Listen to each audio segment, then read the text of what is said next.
In the rugged wilderness of Wyoming, an orphan Mustang foal was raised by a pack of wolves, learning to hunt, howl, and live as one of them. Now, 3 years later, this magnificent horse believes he's a wolf, and his behavior will leave you speechless. But when his two worlds collide, everything he's ever known about himself will be challenged. This is the extraordinary true story of Spirit, the Mustang who forgot he was a horse, and the incredible journey that taught him the true meaning of belonging. The blizzard that swept across the Wyoming wilderness in March was unlike anything the region had seen in decades. Winds howled at 90 miles per hour, and snow fell so thick that even the hardiest wildlife sought shelter deep in the forest. It was during this merciless storm that a small Mustang foal lost everything he had ever known. Spirit was barely 3 weeks old when the avalanche tore through Silver Creek Canyon, separating him from his mother and the rest of their wild Mustang herd. The tiny bay colt, with his distinctive white star marking between his dark eyes, found himself alone and terrified in a world suddenly turned hostile. His spindly legs could barely carry him through the deep snow, and his desperate whinnies for his mother were swallowed by the roaring wind. For 2 days, Spirit wandered the frozen landscape, growing weaker with each passing hour. His small body shivered uncontrollably, and his dark coat was matted with ice. The foal had never known hunger like this, never experienced the gnawing fear that came with complete abandonment. Each night, he curled up against fallen logs or rock outcroppings, hoping desperately that morning would bring the familiar warmth of his mother's presence. On the third morning, as Spirit lay barely conscious beneath a snow-covered pine tree, fate intervened in the most unexpected way. A lone gray wolf appeared through the swirling snow, her amber eyes reflecting both caution and curiosity as she discovered the nearly frozen foal. Luna, as she would later be known, was a mother herself, having recently given birth to 3 cubs in a den not far from where Spirit lay dying. The wolf's maternal instincts override her natural wariness of horses. Something about the small, helpless creature stirred a protective response deep within her chest. Perhaps it was the way his labored breathing created small puffs of steam in the frigid air, or the pitiful sounds he made in his semi-conscious state. Whatever the reason, Luna made a decision that would change both their lives forever. Gently, she began nudging the foal with her nose, trying to rouse him from his hypothermic stupor. When Spirit's dark eyes fluttered open and met her amber gaze, there was a moment of recognition that transcended species. Here was a mother who had lost her own offspring to the harsh realities of wilderness life, and here was a child who desperately needed a mother's care. With extraordinary gentleness, Luna began the arduous process of guiding the weak foal back to her den. Step by careful step, she led him through the snow-covered forest, stopping frequently to allow him to rest and gather strength. When Spirit stumbled and fell, Luna would position herself beside him, sharing her body heat until he could continue. The journey to the wolf den took nearly 6 hours, but Luna's determination never wavered. She understood, perhaps better than any creature could, the sacred bond between mother and child, and she was willing to extend that protection to this unlikely foundling. As they approached the hidden cave nestled between 2 massive boulders, Luna paused and looked back at the small Mustang who had somehow survived against impossible odds. Spirit gazed up at her with complete trust, having already begun to imprint on this fierce and gentle creature who had saved his life. Neither of them could have imagined that this moment would mark the beginning of one of nature's most extraordinary adoptions, or that the small foal would grow up believing he was not a horse at all, but a wolf. The sound of 3 young wolf cubs yipping from within the den would soon become the soundtrack to Spirit's new life, and the family he was about to join would teach him lessons about survival, loyalty, and pack dynamics that no Mustang had ever learned before. The interior of Luna's den was warm, dry, and filled with the musky scent of wolf family. As Spirit stumbled into the cave on unsteady legs, he was immediately greeted by 3 pairs of bright blue eyes belonging to Luna's cubs, each about the same age as the young Mustang. The cubs, 2 males and 1 female, had been born just days before the blizzard that changed Spirit's life forever. Storm, the largest of the cubs with his distinctive silver-tipped fur, approached the newcomer with a boldness that would define his personality throughout his life. His brother, Shadow, hung back nervously, his darker coat helping him blend into the cave's shadows, while their sister Frost, named for her unusual white-gray markings, watched with intelligent curiosity from beside a pile of caribou bones. Luna positioned herself between Spirit and her biological cubs, her maternal instincts working overtime to assess this unprecedented situation. Never in the history of her pack had a horse been brought into the den, yet something deep within her told her this was right. Perhaps it was the way Spirit's eyes held the same desperate need for family that she had seen in countless orphaned creatures, Or maybe it was simply the universal language of motherhood that transcended species barriers. The first night was the most crucial. Spirit, still weak from his ordeal in the blizzard, curled up as close to Luna as she would allow. The wolf cubs, initially suspicious of this strange, long-legged creature who smelled nothing like them, gradually began to accept his presence. By morning, an extraordinary scene had unfolded. All 4 babies were sleeping in a tight pile, with Spirit's head resting across Storm's back while Frost used the foal's warm belly as a pillow. As days turned into weeks, Spirit began to thrive under Luna's protection. She would leave the den to hunt, but never for long, always returning with food for her cubs and keeping a watchful eye on her adopted son. The young Mustang learned to drink from the same water sources as the wolves, and though he couldn't digest meat like his siblings, Luna seemed to understand his different dietary needs, often leading him to patches of tender grass and shoots that she discovered during her travels. More remarkable than his physical recovery was Spirit's behavioral adaptation. Cut off from other horses and surrounded only by wolves, he began to absorb their mannerisms and social structures. He learned to communicate through body language that was distinctly lupine, lowering his head in submission to Luna, play-bowing to initiate games with his siblings, and even attempting to howl along with the pack during their evening calls. The cubs, for their part, accepted Spirit completely. Storm would often initiate wrestling matches, though he quickly learned to be gentle with his much larger foster brother. Shadow found comfort in Spirit's calm presence, often sleeping pressed against the foal's warm flank during cold nights. Frost, the most intelligent of the 3, seemed to appoint herself as Spirit's teacher, showing him which plants were safe to eat and how to move silently through the forest. By the time spring arrived and the snow began to melt, Spirit had undergone a transformation that defied nature itself. The once helpless Mustang foal now moved with the fluid grace of a predator, his ears constantly swiveling to catch the slightest sound, his dark eyes alert and intelligent in a way that spoke of lessons learned from creatures who lived by their wits. Most remarkably, when Luna threw back her head to howl at the rising moon, Spirit would stretch his neck skyward and add his own voice to the song. A sound that was neither whinny nor howl, but something uniquely his own that somehow harmonized perfectly with his adopted family's ancient chorus. Summer brought new challenges and lessons for the unlikely family. Spirit, now 4 months old and growing rapidly, stood nearly as tall as Luna at the shoulder. His bay coat had grown sleek and healthy, and the white star on his forehead seemed to shine brighter with each passing day. But it was his behavior that truly set him apart from any horse that had ever lived. Luna began taking her cubs and Spirit on hunting expeditions, teaching them the ancient skills that had kept wolf packs alive for millennia. Spirit proved to be an eager and surprisingly adept student. His longer legs gave him an advantage in covering ground quickly, and his enhanced hearing, sharper than that of his wolf siblings, made him excellent at detecting prey from great distances. The young Mustang learned to move through the forest with the silent precision of a predator. He mastered the art of stepping on solid ground to avoid snapping twigs, of breathing quietly through his nose, and of using the wind to mask his scent. When Storm, Shadow, and Frost practiced their stalking techniques on field mice and ground squirrels, Spirit would participate by creating diversions, using his size to drive small prey toward his siblings. What was most remarkable was how Spirit had adapted his natural flight instincts into hunting behaviors. Instead of running from danger, he learned to use his speed strategically.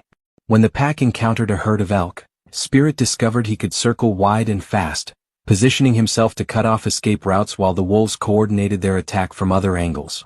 During one memorable hunt, Luna targeted a young elk that had become separated from its herd. As the wolves began their careful approach, Spirit instinctively positioned himself downwind. When the elk sensed danger and bolted, it ran directly toward what it assumed was safety, not realizing that the horse ahead was actually part of the hunting party. Spirit's presence confused the elk just long enough for Storm to make a successful takedown, providing food for the entire pack for days. Spirit's contributions to pack life extended beyond hunting. His acute vision, evolved for scanning vast plains for predators, made him an exceptional lookout. He could spot potential threats or opportunities from distances that impressed even Luna. Golden eagles circling overhead, approaching storms, or the movement of other wolf packs. Spirit's warnings became invaluable to his family's survival. The most fascinating adaptation was how Spirit learned to communicate like a wolf while retaining some of his equine nature. He developed a complex system of ear movements, head tilts, and body positions that conveyed specific meanings to his pack mates. When he sensed danger, his ears would flatten against his head in a distinctly wolf-like manner. When play fighting with his siblings, he would rear up on his hind legs, but land softly and immediately drop into a play bow, a behavior that was pure wolf despite being performed by a horse. As autumn approached, Spirit faced his biggest test yet. Luna had decided it was time for her cubs to participate in their first major hunt, a full-pack effort to bring down an adult deer. The other wolves in Luna's extended pack, who had gradually accepted Spirit's presence, watched with fascination as the young Mustang took his position in the hunting formation. The hunt was a success and Spirit's role was crucial. His speed allowed him to keep pace with the fleeing deer while the wolves used their endurance to maintain pressure. At the critical moment, when the deer attempted to leap across a narrow ravine, Spirit was there to turn it back toward the waiting pack.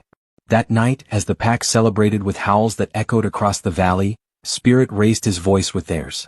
His call had evolved over the months from an awkward attempt at imitation to something that perfectly complemented the pack's song. A unique voice that somehow bridged the gap between two species.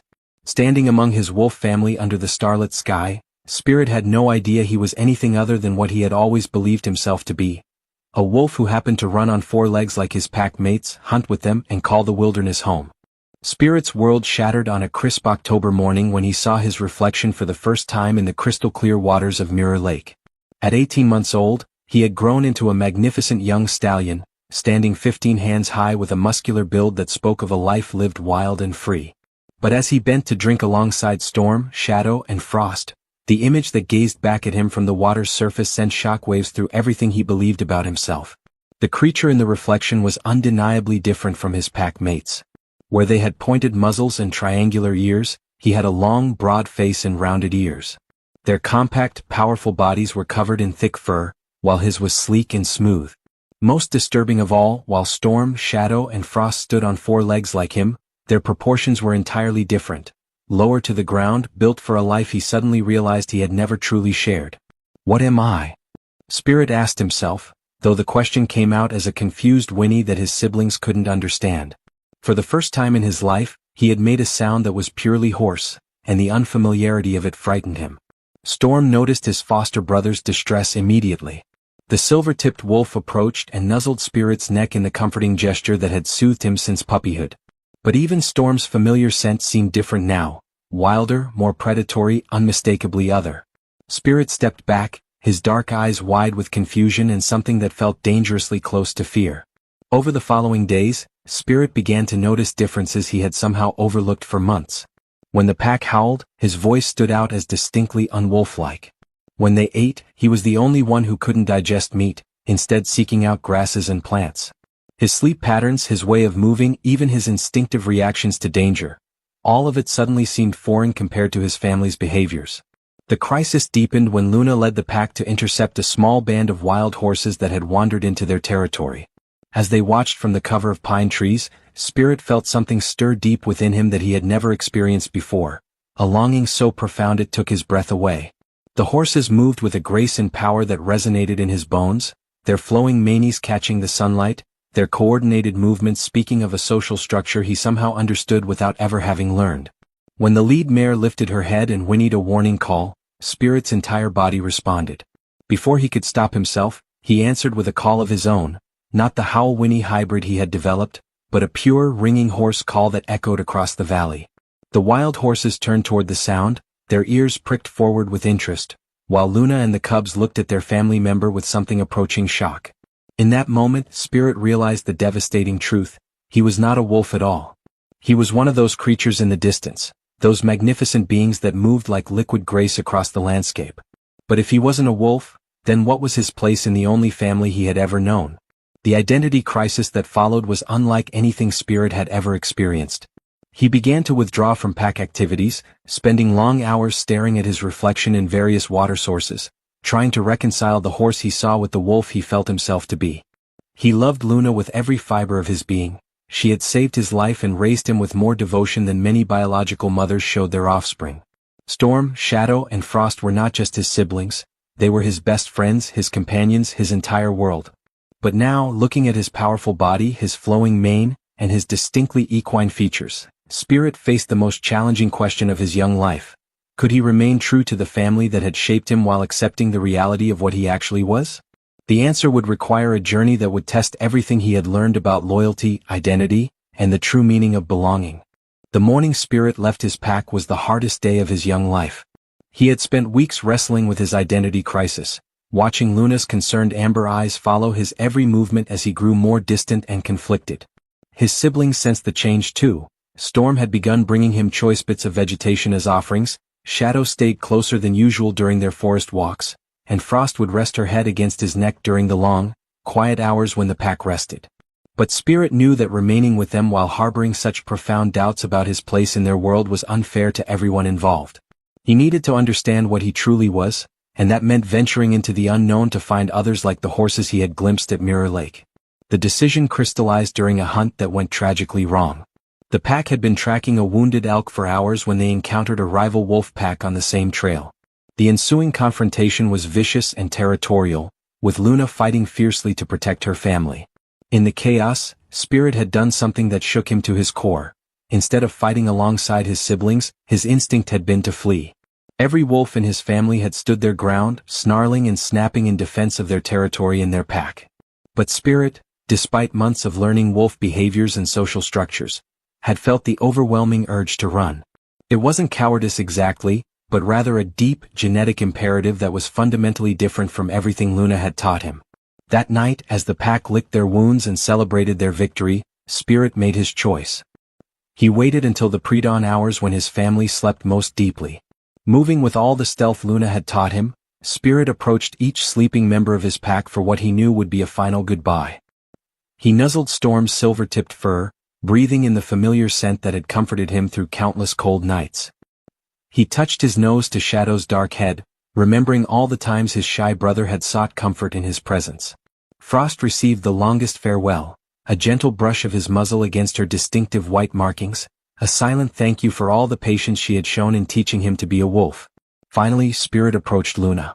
The wolf mother was sleeping peacefully, but as he drew near, her amber eyes opened and met his dark gaze. In that moment, a conversation passed between them that needed no words. Luna had always known this day might come. She had seen the way Spirit looked at the wild horses, had noticed his struggle to reconcile his two natures.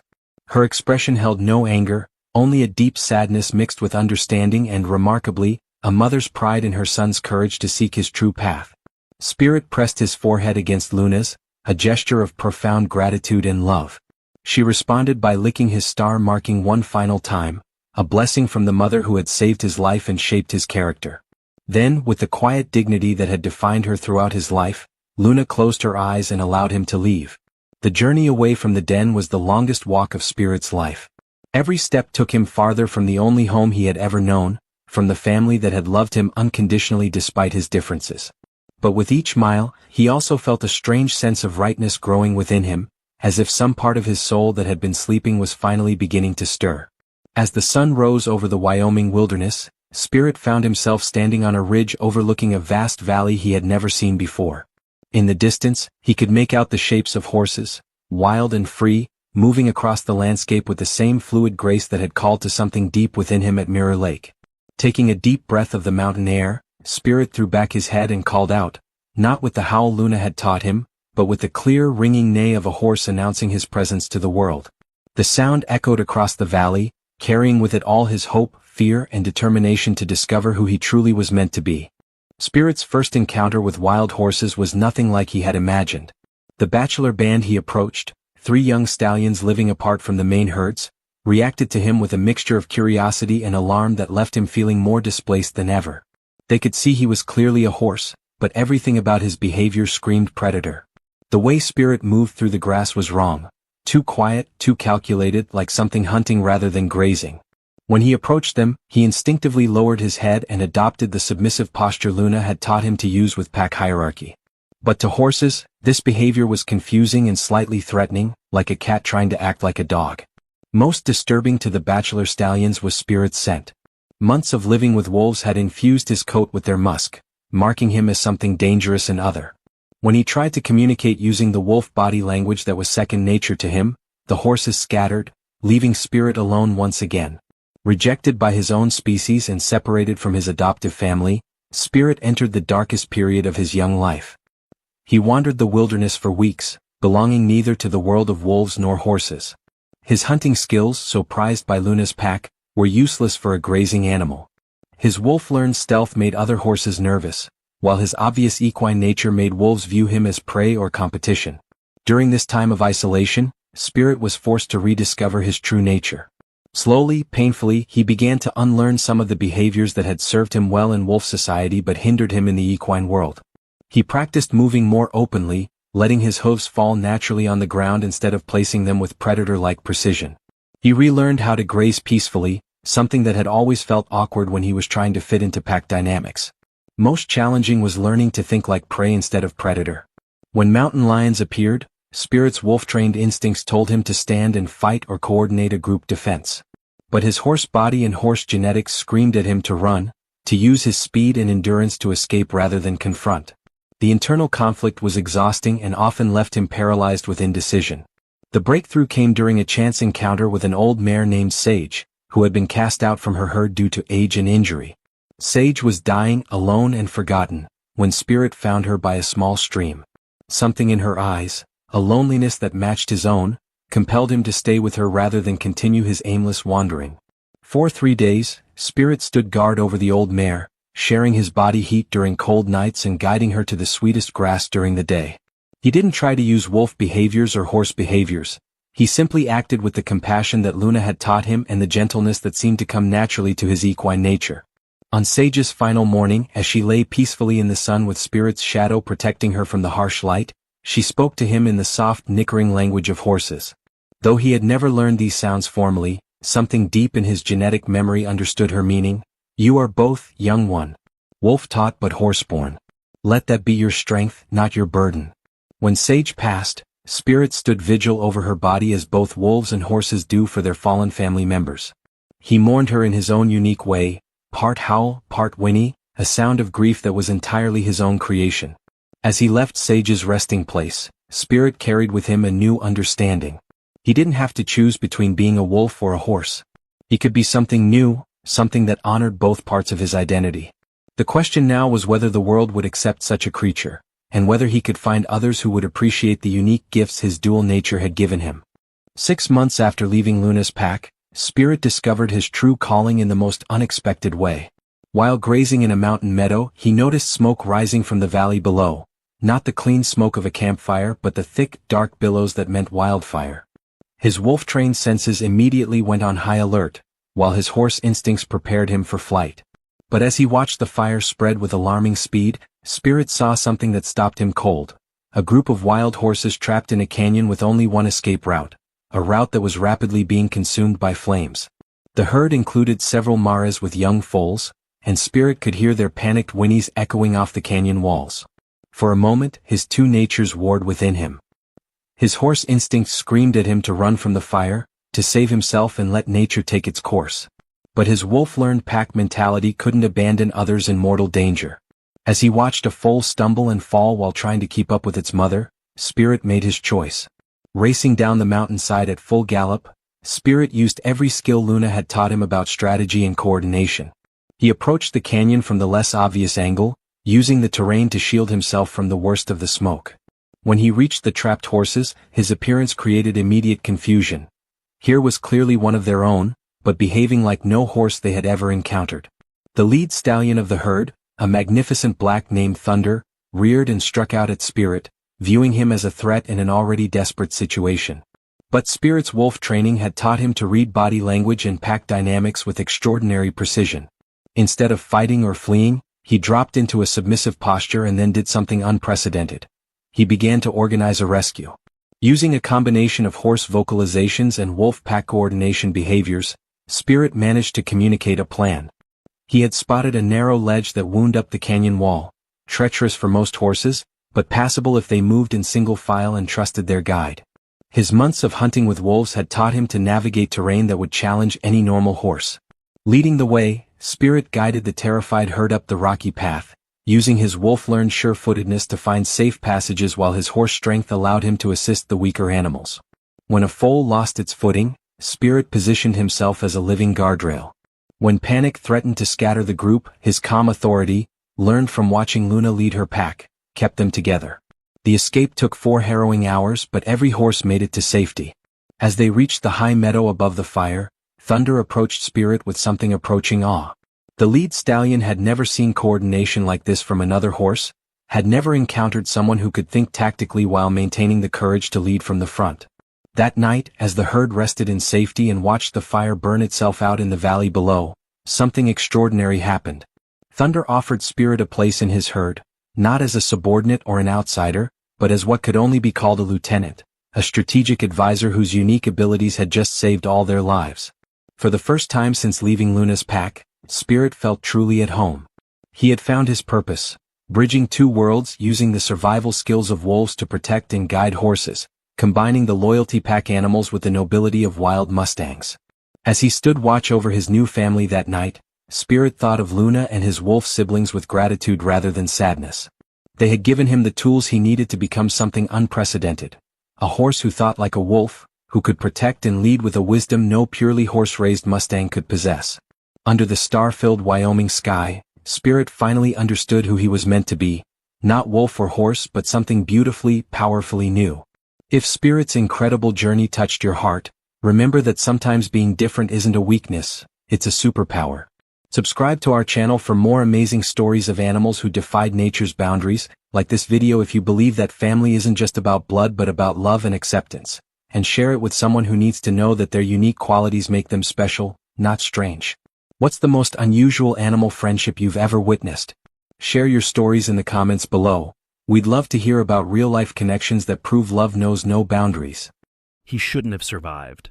A decorated Marine, broken in body, hunted by silence, left to bleed out in an alley no one remembered. But then came the growl.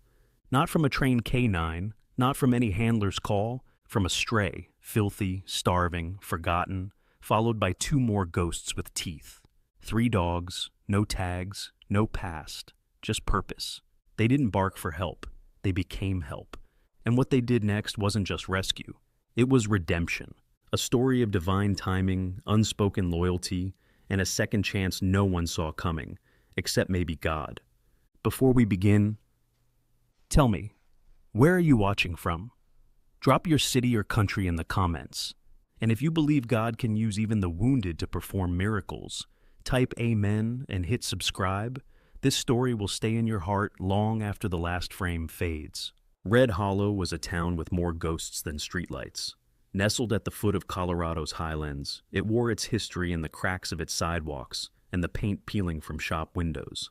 On this particular October night, the wind dragged dry leaves through the streets like whispers chasing secrets. The temperature had dipped below freezing, and most of the town had already tucked itself in behind drawn curtains and flickering fireplaces. But not everything in Red Hollow had a home to return to. Ash moved like smoke, low, steady, nearly silent. A German shepherd of about 8 years, he bore the scars of another life. His fur, once a deep sable, had faded into ash gray along his flanks and muzzle. A nicked ear, a crooked hind leg that gave him a limp, and eyes, amber, piercing and calculating, marked him as more than just a stray. Ash had once belonged to a K-9 unit, discharged with no ceremony after taking shrapnel during a raid. Since then, he'd wandered, observing more than he was seen, always with the silent dignity of a soldier with no war left to fight. Beside him trotted Brick, a muscular Rottweiler with a barrel chest and a massive head. Brick was younger, maybe 4, but his size and deep rumbling growl made most people keep their distance. His black coat shone under the glow of occasional street lamps, and a pale patch above his left eye gave him a perpetually skeptical look. Brick had once belonged to a scrapyard mechanic who used him more as a deterrent than a companion, but when the man died, Brick had been left to fend for himself. The third of the trio was Vega, a lean and quick-footed Doberman with rust-red markings along her chest and snout. She was smaller than the others, but her gaze was the sharpest, constantly darting, reading everything. Vega had once been a show dog, trained to perfection, until an accident at a kennel scarred her back leg and ended her career. Abandoned, she had learned that speed and silence were her allies, in a world that no longer found her beautiful. The 3 had formed an uneasy alliance after a particularly brutal winter nearly starved them. Since then, they'd stuck together, Ash the leader, Brick the muscle, and Vega the scout. They'd wandered from town to town, always skirting human contact, relying on instinct, old training, and each other. That night, Hunger had drawn them to the alleys behind Main Street, where the scent of half-eaten burgers and spoiled fries was thick in the wind. They moved as shadows among trash bins and broken crates, sniffing for anything edible. Vega slinked ahead, ears perked, tail low. Brick stuck close to Ash, their heavy paws muffled by damp pavement. Then they heard it. A muffled grunt, a wet cough, the sound of something or someone in pain. Ash stopped dead, head tilting slightly. Vega froze mid-step, her ears swiveling. Brick let out a low growl, more curiosity than threat. The sound came again. A human voice, barely a whisper, followed by a sickening thud. Ash turned sharply toward a narrow alley tucked between two long abandoned buildings. No lights reached that strip of blackness, and even the wind seemed to hesitate at its mouth. Inside that alley, a man lay crumpled near a rusted dumpster. Gunnery Sergeant Travis Cole, 42, was a man of habit and quiet pride. He was tall, broad-shouldered, with a thick beard that had more gray than he liked to admit. His life had once been filled with orders, ranks, and the structured chaos of deployment. Now, he lived alone in a modest log cabin on the edge of town, working as a security consultant for odd clients. Tonight, he'd come to Red Hollow for a meeting that never happened. Instead, someone had been waiting. Multiple someones. They came from the shadows, hoods up, gloves on, and struck without a word. Now, he was bleeding from a split scalp, his ribs on fire, wrists bound tightly behind his back. He could barely move, barely breathe. And worse, he was alone. Until he wasn't. Ash stepped into the alley first. The scent of blood and fear hit him hard, followed by the stench of adrenaline and aggression. He spotted the man immediately, but more importantly, he saw the figure standing over him. Tall, thin, dressed in black, and winding up for another kick. The growl started low in Ash's throat. Vega circled around to the side, nearly invisible against the walls. Brick charged in without hesitation, a dark blur that collided with the attacker mid-strike. The man screamed, a high, startled yelp, as Brick barreled into his side. Ash lunged next, his bark slicing the air like a siren. The attacker stumbled back, panicked, and scrambled to his feet. Another growl. This time from Vega, who had silently positioned herself behind the man. She snapped her teeth just inches from his ankle. "Get away!" the man shouted, voice cracking, backing toward the alley exit. Ash advanced slowly, fangs bared. Brick flanked him, tail stiff, growling. Vega stayed in the rear, eyes on every shadow. The man cursed and fled, disappearing into the night. Travis groaned again, blood dripping from his temple into the dirt. "Who's there?" he rasped. Ash stepped closer and sniffed the man. Something about the scent stirred an old memory. Gun oil, canvas, the faint smell of MREs. This man was military. Like him. Brick sat beside the wounded Marine, letting out a soft, almost mournful sound. Vega stood guard at the alley's mouth, watching the street. Ash barked once, short and sharp. Then again. Then again. A porch light flicked on across the street. Then another. Someone opened a window. Ash barked again. This time a voice called out, "Hello? Is someone there?" Brick barked too, followed by Vega's high-pitched yap. Moments later, footsteps approached. Ash remained by Travis's side, licking gently at the blood near his ear. Travis's fingers twitched, then curled into the thick fur. "Good dogs," he whispered before slipping into unconsciousness. And in the freezing dark, beneath flickering light, 3 dogs stood watch over the man they had chosen to save.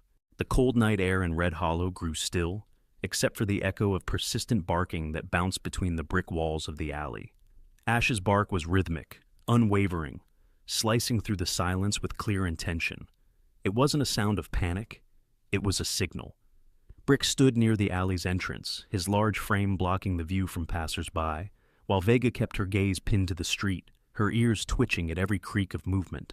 The noise eventually reached an apartment window across the street, where a pale hand pushed aside a curtain. An elderly woman, short and hunched, with a mess of white curls, blinked out into the night.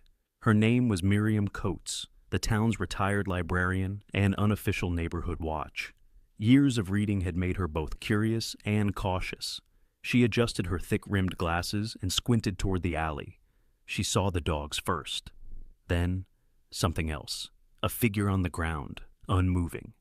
Miriam picked up the landline faster than her hands had moved in years. "There's a man hurt in the alley behind Nolan's. Dogs are barking like they know something. Send someone, now." 10 minutes later, red and blue lights tore through the night. An ambulance skidded into place, siren warbling before it died into an urgent hum. A police cruiser rolled up beside it. Doors slammed, boots crunched gravel, and flashlights clicked on, casting harsh beams into the shadows. Paramedic Jordan Price, a lean man in his mid-30s with sandy hair and sleeves rolled high on tattooed forearms, moved quickly.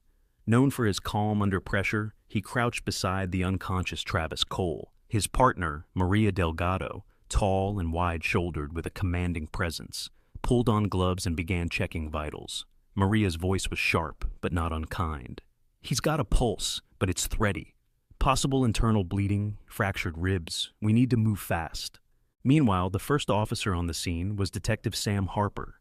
Sam was in his late 40s, with crow's feet etched deep around steady eyes. He wore a weathered brown leather coat, and his presence alone seemed to lower the temperature. A former Marine himself, Sam had the quiet demeanor of a man who had once lived among chaos and had learned to make peace with it. He didn't speak unless necessary. When he saw the man lying broken beneath the flickering alley lamp, his breath caught. "Travis?" Harper crouched low. Even after all these years, he recognized the face. Though bloodied and pale, Travis Cole's features hadn't changed much from the day Sam had watched him deliver testimony in a courtroom that turned a corrupt company on its head. Sam had always admired the man's courage and worried for his safety. Ash gave a low growl as Harper leaned closer, but it wasn't hostile. It was warning. A barrier. Harper met the dog's eyes, then slowly extended a hand. "Easy, soldier. I'm on your side." At that moment, Vega did something unexpected. She padded forward, her mouth closed tightly around a worn leather wallet. She dropped it in front of Harper's boot and stepped back. Harper looked down, picked it up, and opened it. Inside was Travis's ID, dog tags tucked behind a folded piece of paper, and a photo, faded, creased, of two Marines in desert camo, arms slung over each other's shoulders. Harper and Cole, taken 15 years ago. "It's him," Harper confirmed, standing up and waving the paramedics forward. "He's one of ours. Let's get him out of here." As Travis was strapped to a stretcher, Vega walked beside them, tense but obedient. Brick watched from a few steps away, body still between the alley and the gathering bystanders who had begun to whisper. Ash, however, did not move until they started wheeling Travis toward the ambulance. As the gurney clattered over uneven pavement, Ash darted forward and, in one fluid motion, leapt up onto the vehicle's lower step. He tucked himself beside Travis's body, head resting lightly on the man's chest. Jordan hesitated. Can we—" "Let him stay," Harper said quietly. "We owe them that much." The dogs were loaded into the back with Travis. Harper climbed into his cruiser and keyed his radio. "Dispatch, this is Harper. We've got a wounded Marine, likely targeted. Not a random attack. Notify Captain Wallace. I'll be en route to Red Hollow Medical. Also, let Animal Services know I'll personally vouch for 3 strays tonight." As the ambulance pulled away with flashing lights, Harper's cruiser followed. Inside, Travis's breathing remained shallow. Vega sat curled near his feet, Brick at his side, and Ash still guarding his heart with silent loyalty. No one spoke. There was only the rhythmic pulse of the road beneath them, and the steady, flickering reflection of light off the ambulance ceiling. The war wasn't over, but tonight the battle had been interrupted by 3 forgotten soldiers with fur and fire still left in their bones. Travis Cole stirred beneath the stiff white sheets of Red Hollow Medical's ICU, his body heavy with painkillers and exhaustion. The antiseptic scent of the room clung to his senses like fog. He blinked slowly, his vision adjusting to the soft overhead light. His ribs throbbed with every breath, and a tight bandage coiled around his midsection, like a reminder of how close he'd come to dying. The rhythmic beep of the monitor beside his bed gave him a strange sense of peace. He was alive, somehow, against every odd. A faint creak of a chair caught his attention.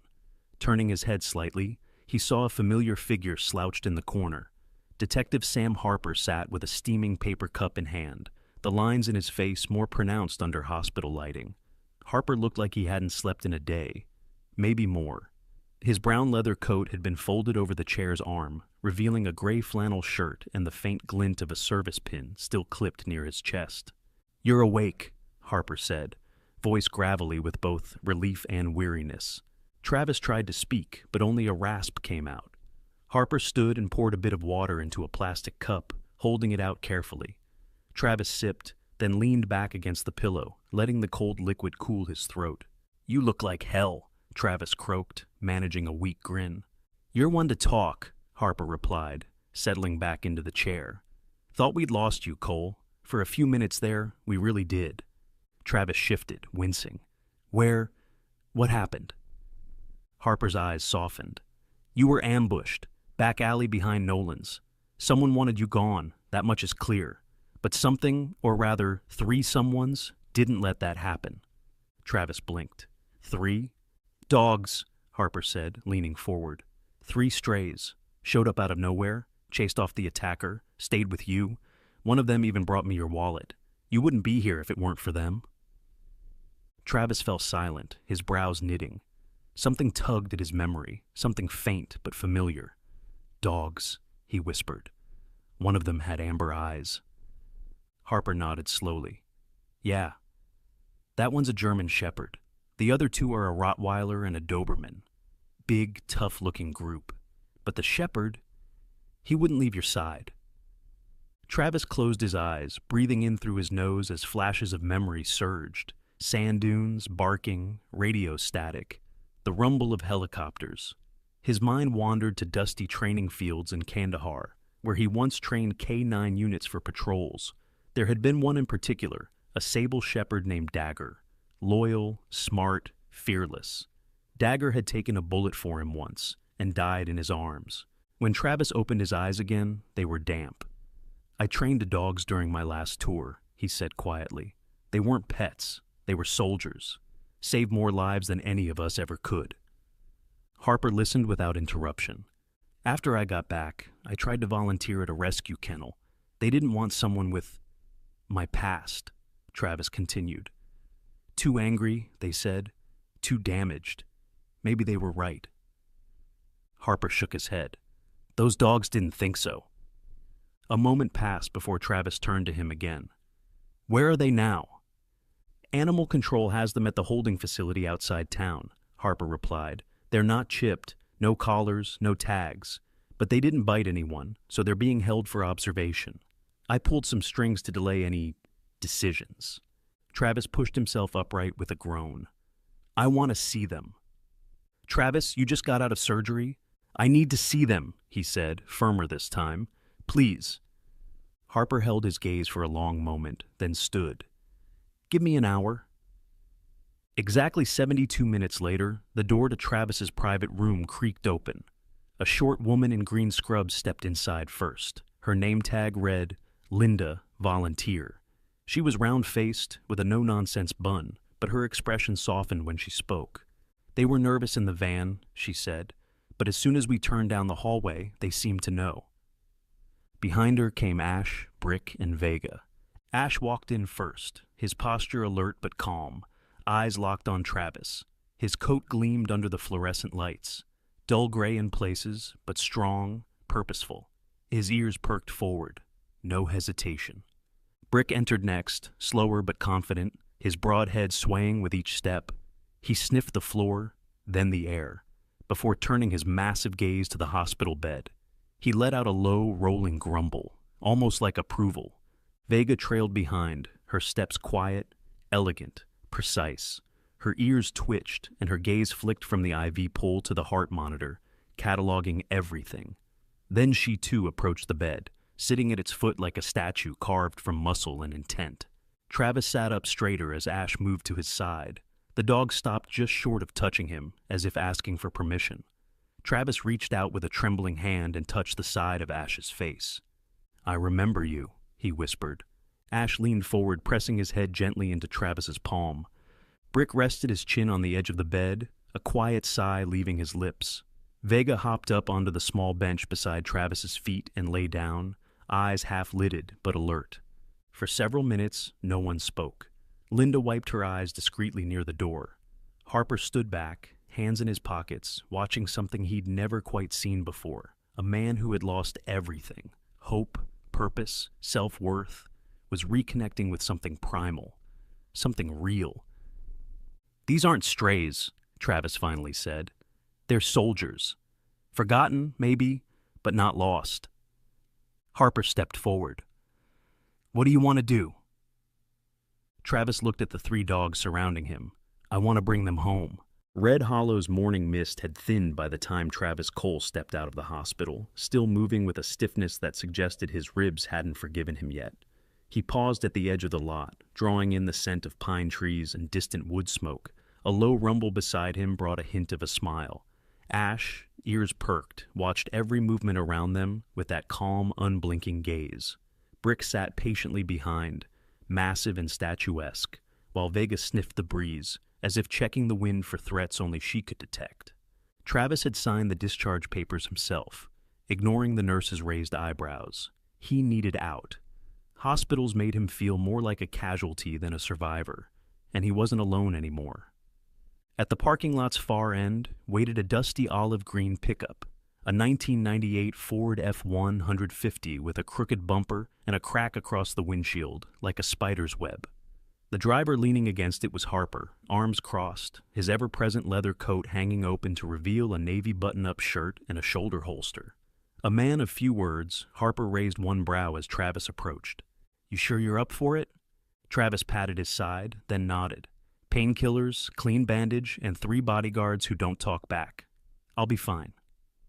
Harper gestured to the open truck bed. "Got you a few supplies, dog food, extra blankets, backup flashlight. Thought you might want to lay low for a bit." Travis opened the passenger door. Ash hopped up first, silent and fluid. Vega followed, then Brick, who made the suspension groan. Travis climbed in last, exhaling slowly as he eased into the driver's seat. "I'm going home," he said. "They saved my life. They deserve more than a shelter." Travis's cabin stood at the end of a dirt road that twisted through the tree line like an old scar. Tucked into a clearing that caught afternoon sun, the place was modest, a single story with cedar siding faded by wind and years. A brick chimney rose from the corner like a sentinel, and a wooden porch wrapped the front in crooked planks. Inside, the air smelled of cedar, gun oil, and memories. Dust motes floated in the slanting light. On the mantel above the fireplace sat a photograph in a scratched metal frame. Travis in uniform, a younger man beside him, both grinning under desert sun. The man beside him was Jared Monroe, a fellow Marine who didn't make it back from Fallujah. Travis dropped his duffel by the door and opened the back door for the dogs to explore. Vega darted into the brush immediately, nose to the ground. Brick ambled to the edge of the porch and lay down, watching the road like a bouncer. Ash stood near Travis, eyes scanning the tree line, tail low but steady. Travis moved through the cabin, preparing for guests. He laid out an old quilt in front of the fireplace, filled a metal bowl with water, and opened a can of food. The smell hit him first, then the memory of doing this before, but never for 3. Never like this. By evening, the dogs had made themselves at home. Brick had claimed a corner beside the fire, where he snored loudly, twitching with dreams. Vega had curled into a tight ball at the foot of the bed. Ash lay beside the door, always near but never relaxed. Travis stood in the doorway, watching the woods. Something gnawed at his instincts. A pressure behind the eyes. A tickle down the spine. The forest had always calmed him, but tonight it felt too still. He closed the door and locked it, something he rarely did. Across town, Harper sat in his office, a desk piled with old case files and black coffee growing cold. He'd requested financial reports tied to Eclipse Defense, an Arizona-based security contractor with shady ties.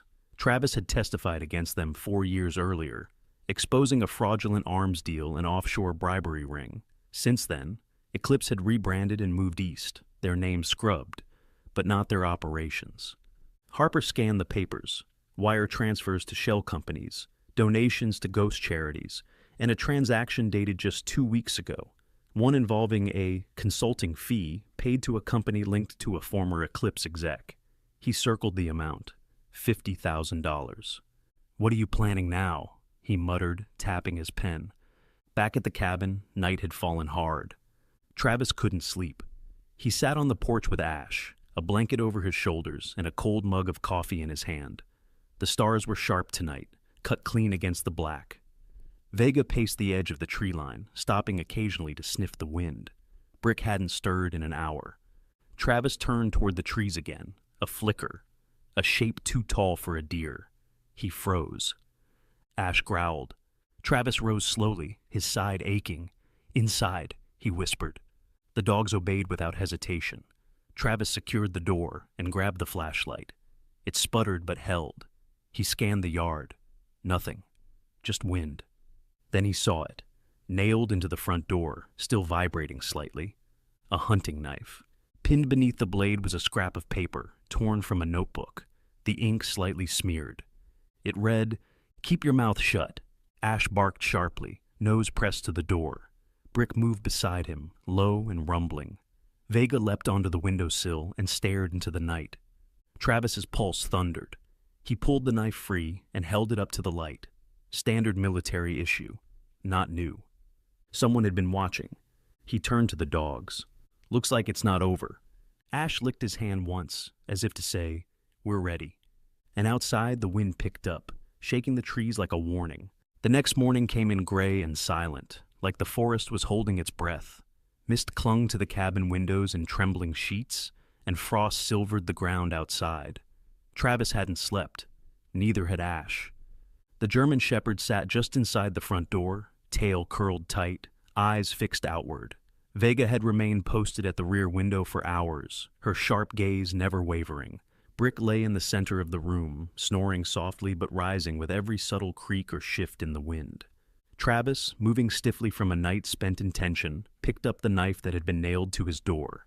He studied its worn handle again, noting the etched serial number, partially scratched out but still readable. A military blade, one that had seen use.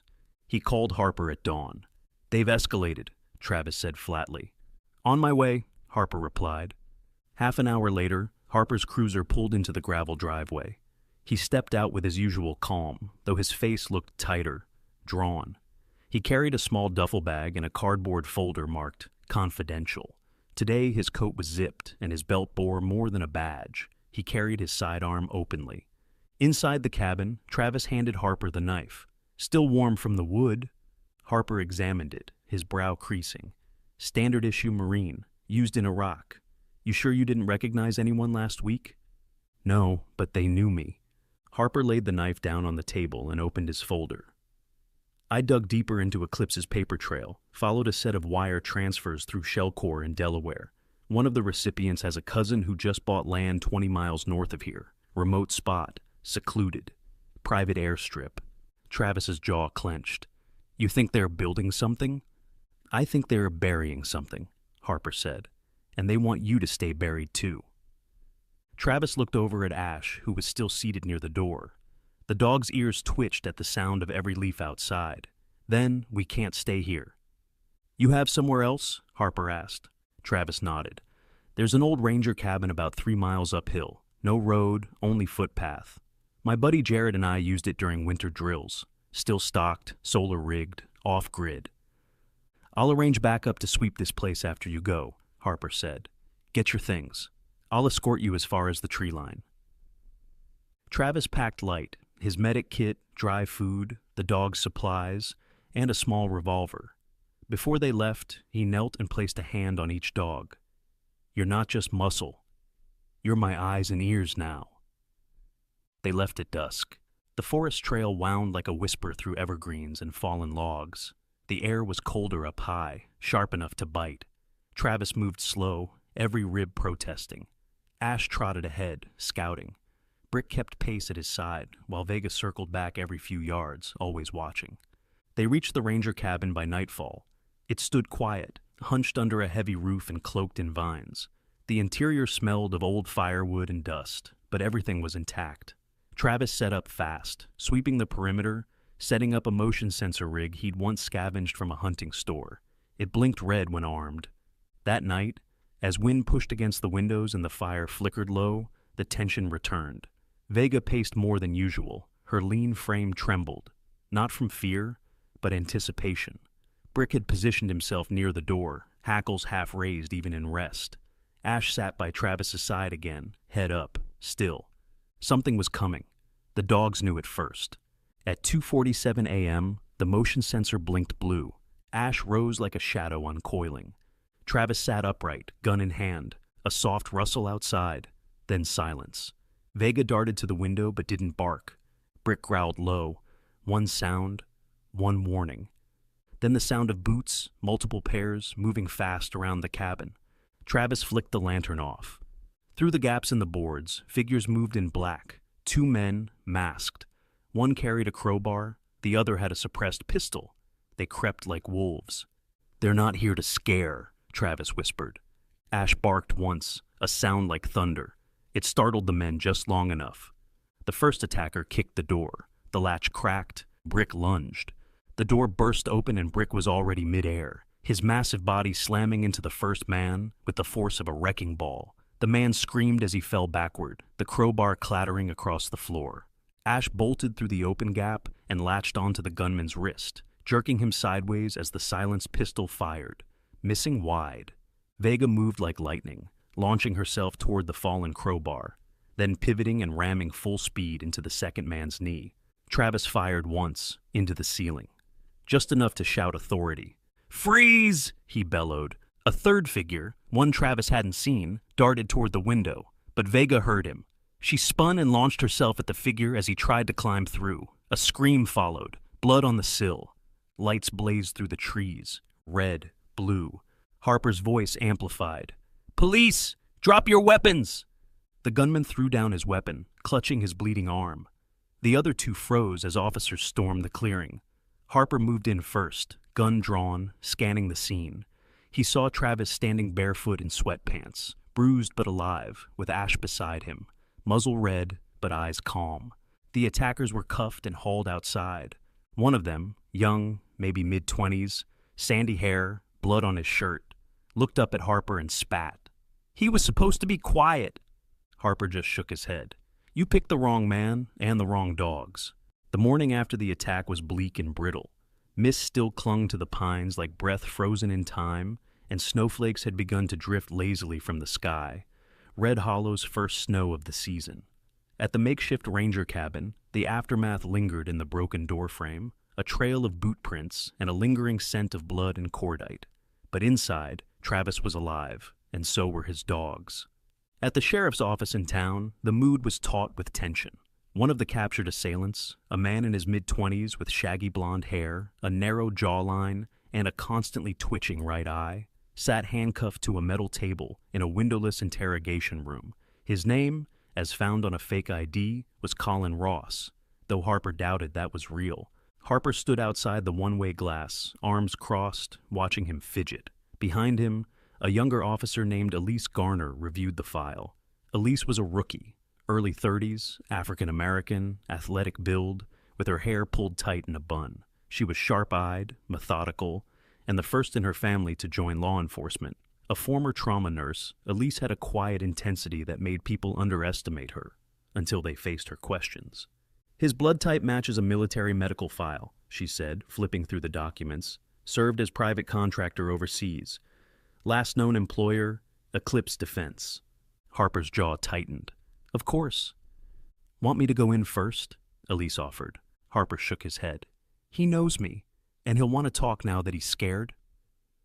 Inside, the room felt colder than the rest of the station. Harper stepped in, pulled the chair back, and sat down, placing a recorder on the table between them. Colin gave a smirk that didn't reach his eyes. "You can skip the threats," he said, voice hoarse. "I already know how this goes." "You don't," Harper said simply, "because you didn't expect to be caught." Colin scoffed, eyes flicking toward the mirror. "You gonna charge me with trespassing?" "Attempted murder," Harper replied, "of a federal witness." That wiped the smile from Colin's face. "We have your prints, your weapon, your blood on the porch," Harper continued. "And your friends? They're talking already." Colin swallowed. "I'm just muscle. You know how it works." "Then give me a name," Harper said. "Give me the one who sent you." For a long moment, Colin didn't speak. Then, softly, almost like it surprised even himself, he said, "Veronica Bloom." Harper didn't blink. "Say that again." Veronica Bloom, Colin repeated, louder this time. She set it up, paid us to scare him first. Then when he didn't back off, well, you saw what came next. Harper leaned back, eyes narrowing. She's with Eclipse? Used to be. Now she's running her own operation. Consultancy, contracts, hush-hush stuff. She's dangerous, man. Charming as hell, but she doesn't forgive loose ends. That afternoon, Harper met Travis at the Red Hollow Community Health Annex, a temporary cover. Travis wore a hospital gown, an IV loosely taped to his arm for show, and a thick bandage around his ribs. He looked pale, tired, and, most importantly, believably fragile. Harper closed the blinds before speaking. "She's the one," he said. "Veronica Bloom." Travis's mouth twisted into a bitter smile. "Figures." "Tell me about her," Harper asked. "She was my logistics partner in Iraq," Travis replied. "Ran black-budget transport routes. Brilliant with numbers, but cold. She could drink you under the table and steal your pension while you slept. Why'd she turn?" "She never turned," Travis said. "She just never left the game. I got out. She got smarter." Harper pulled up a digital profile. The woman in the photo had smooth blonde hair tied into a neat chignon, high cheekbones, and ice-blue eyes.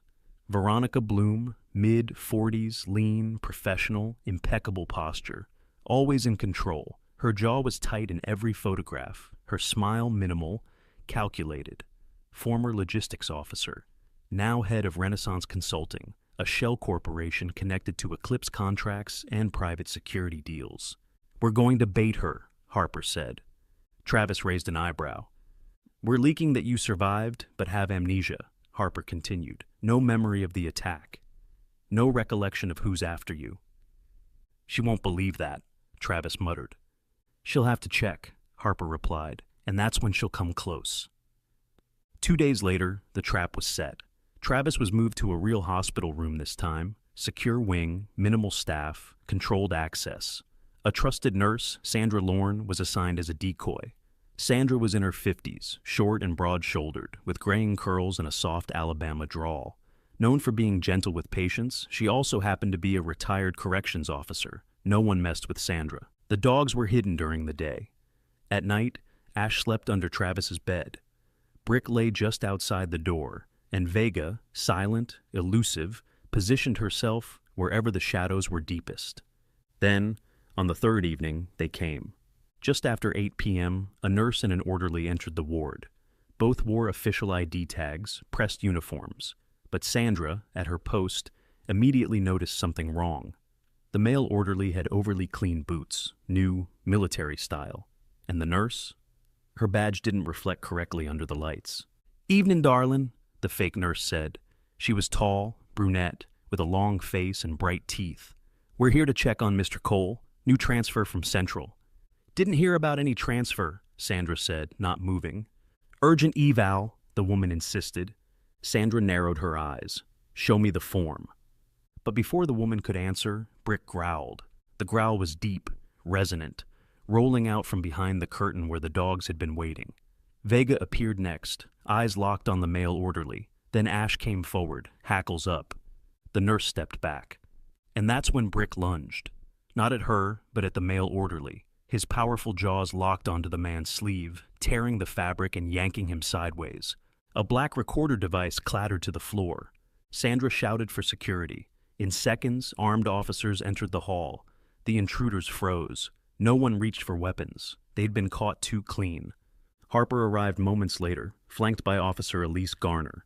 They cuffed the pair and secured the recorder. Inside the patient room, Travis stood beside the dogs, his gown gone, wearing jeans and a thermal shirt. Guess the bait worked. Harper looked at the torn uniform. Brick has good instincts. "He doesn't like liars," Travis said, patting the dog's side. Harper picked up the recorder and examined it. Still running? "Let's hear what she told them," Travis said. But they didn't need to, because now they had something better. Leverage. Veronica Bloom had revealed herself, and the hunt was about to turn. Red Hollow's Veterans Memorial Hall had not seen this many people in years.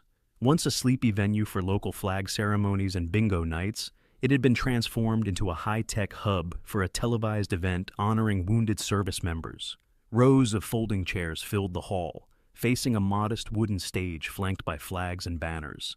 The smell of coffee, cold metal, and anticipation filled the air. Outside, snow gathered in soft piles, but the air inside buzzed with tension. Travis adjusted the lapels of his navy blue blazer and glanced at his reflection in the dressing room mirror. The bruises on his ribs were mostly healed, though the memory of pain still lingered. His gray eyes were calm but vigilant. A black ribbon was pinned on his collar, symbolic for fallen brothers, and a calculated part of the bait. He wasn't alone. Ash sat by his left leg, perfectly still. Vega lay near the back door, her ears swiveling like radar dishes. Brick, always the most outwardly intimidating, had stationed himself at the side entrance with 2 uniformed officers he tolerated only because Travis trusted them. Harper entered the room.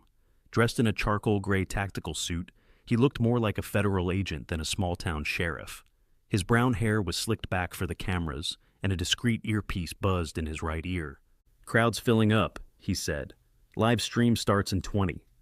"Any sign of her yet?" Travis asked. Harper nodded grimly. "Facial recognition just pinged. She's here." Veronica Bloom had always been a master of illusion. Today she wore a cropped auburn wig, large tortoiseshell sunglasses, and a conservative gray coat over a black pencil skirt. Her boots were flat, her jewelry minimal. She looked like an assistant from a congressional campaign. But Harper knew her face. So did Ash. As she entered the side door with a forged press badge and a small handbag, the German shepherd's hackles rose. He didn't bark. He simply stood. Every hair along his spine bristled. Travis put a hand on his collar. "Easy, buddy. Wait for the moment."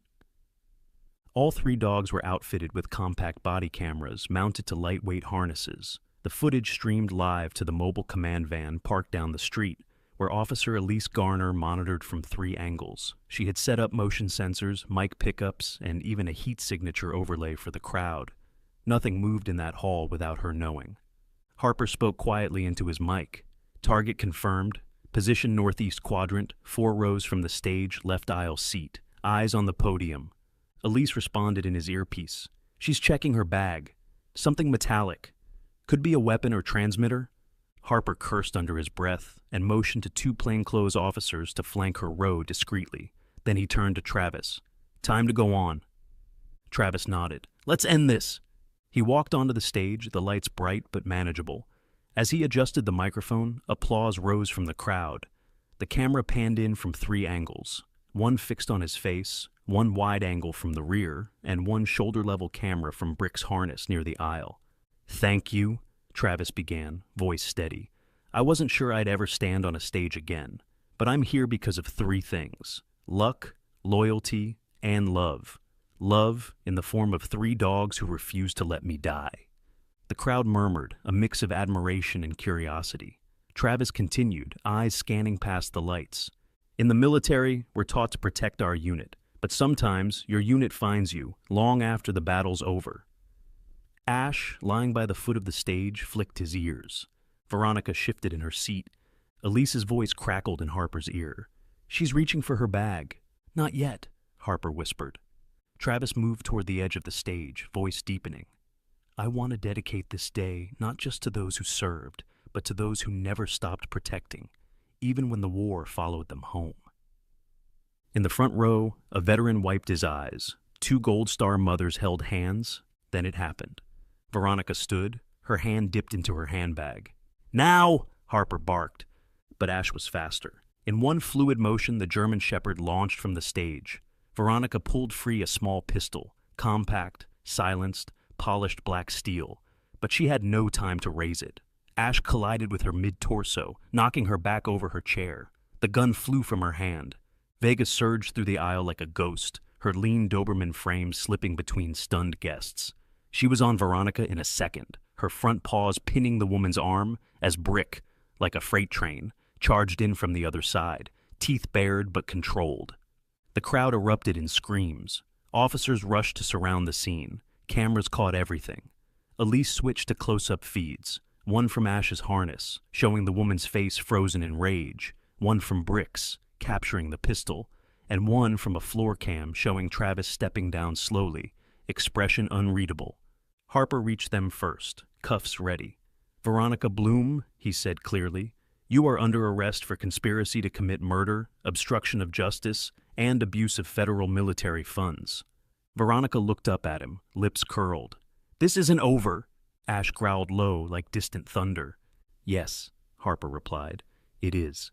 Morning in Red Hollow arrived with a sky streaked in gold. The snow had melted just enough to leave the earth soft, and from the hills behind the town, a gentle breeze carried the scent of pine, wildflowers, and something rarer, peace. At the edge of town, near the clearing where the old ranger cabin once stood something new. A wooden archway, freshly carved and sanded smooth, bore the name Paw and Honor, a sanctuary for warriors and companions. Below it, a gravel path led toward a cluster of red-roofed cabins, training yards, and a field enclosed in rustic fencing. Dogs of every breed barked and ran through the open space, some limping from old injuries, others too shy to bark yet, but all free. Travis stood by the gate, adjusting his tie with more nerves than he had felt on any battlefield. His suit was dark blue, simple, and clean-cut. He had shaved for the occasion, his scar more visible than ever, but he wore it now with pride, not shame. Ash sat beside him, tail twitching lightly. Brick and Vega circled the guests, occasionally stopping to receive pats from children or wagtails at photographers. Veronica Bloom was in custody, and her entire network had been dismantled, thanks to the footage captured live during the Veterans Memorial ambush. Travis's testimony, combined with physical evidence from Harper's investigation, had led to over a dozen arrests across state lines. Federal agents had called him instrumental. The people of Red Hollow called him the man with the dogs, and that was fine with him. Near the back of the crowd stood Mayor Lydia Keene, a woman in her late 50s with silver hair cropped close to her jawline and bright hazel eyes that sparkled with mischief and compassion. She wore a maroon coat with gold buttons and a wide-brimmed hat that gave her the air of a Southern matriarch, though she had been raised in Chicago and served 2 terms in the state Senate before retiring to Red Hollow. A former civil rights attorney, she had a knack for public speaking and always insisted on writing her own speeches.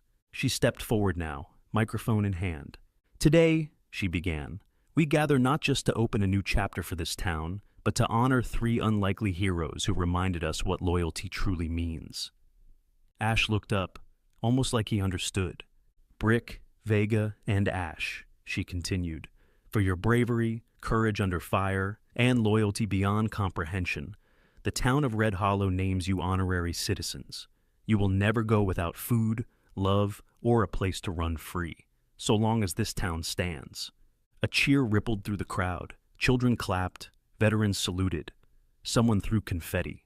Travis stepped to the podium next. He wasn't a man of many words, but today the words came easier. "I used to think survival was enough," he said, "just making it home. But when I came back, I left a part of myself behind, my purpose. These dogs didn't just save my life. They reminded me why it was worth saving." He glanced down at the crowd, locking eyes with Harper, who stood in the front row, his badge polished and chest bearing the silver medal of civil distinction, pinned that very morning during a quiet moment at the station. "Harper taught me something too," Travis continued, "that justice takes time, and sometimes it barks louder than it knocks." Laughter rolled through the audience. Harper tipped his hat. "So today," Travis said, emotion climbing into his throat, "we open Paw and Honor, a place for those who fought, whether in war zones or in alleyways, to heal, to trust again, and maybe even to lead. We'll train dogs to serve alongside veterans, pair the abandoned with the forgotten, and remind every soul that loyalty is something earned, then given freely." A silence hung for a moment. Then applause swelled like thunder. Later, after the crowd dispersed and the ribbon had been cut, Travis walked through the field with a group of new recruits, 2 Marines, 1 wheelchair-bound, and a Navy medic struggling with PTSD. They watched as Brick demonstrated search and rescue drills, Vega showed off silent tracking, and Ash, the heart of the trio, lay beside a trembling Labrador mix rescued just days before, gently nudging him toward the shade of a cedar tree. At the far fence, Travis stopped and looked out toward the mountains. The storm was over. The silence that followed was not empty, but full of promise. And for the first time in years, he felt whole. Sometimes, miracles do not come in lightning bolts or parted seas. Sometimes, they arrive on four legs, covered in mud and scars, with eyes that say, "I'm here. I will not leave you." This story reminds us that even in the darkest alleys of life, God sends unlikely angels, be it a friend, a stranger, or a dog with no name, just when we need them most. Travis was ready to give up, but through pain, betrayal, and fear, he found his way back not because of strength alone, but because grace found him first, in the form of loyalty, sacrifice, and unconditional love. If you are watching this and feel lost, hurt, or forgotten, know this: God sees you. He has not left you, and He may already be sending help in the most unexpected way. If this story touched your heart, share it with someone who needs a reminder that hope still walks among us. Type Amen in the comments if you believe God still works through the small and silent miracles. Don't forget to like, comment, and subscribe for more true stories of courage and redemption. May God bless you and those you love, especially those still searching for their dawn after the storm.